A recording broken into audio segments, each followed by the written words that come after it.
Table 310.16 of the National Electrical Code provides ampacity corrections for conductors based on ambient air temperature. This table is used to direct the ampacity of conductors in situations where the ambient temperature exceeds the temperature rating of the conductor. The use of Table 310.16 is common in several situations. Firstly, when conductors are installed in hot environments such as attics, industrial plants, or outdoor locations.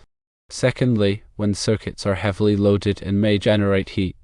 Thirdly, for load calculations, to ensure that the conductor size is adequate for the expected load and ambient temperature conditions.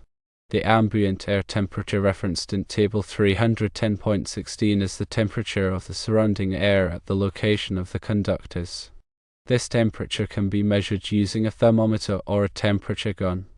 The temperature of the lugs is not directly addressed in Table 310.16. However, the ambient air temperature correction factors are intended to account for the overall operating temperature of the conductor system, including the lugs. To use Table 310.16, follow these steps.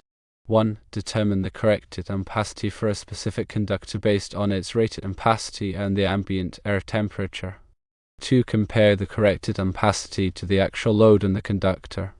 3. If the corrected ampacity is less than the actual load, the conductor size must be increased or the load must be reduced. Consider a conductor rated for 100 amps at 75 degrees Celsius. If the ambient air temperature is 90 degrees Celsius, the corrected ampacity of the conductor would be calculated as follows. Corrected ampacity equals 100 amps times 0.82, which is the correction factor for 90 degrees Celsius. This results in a corrected ampacity of 82 amps.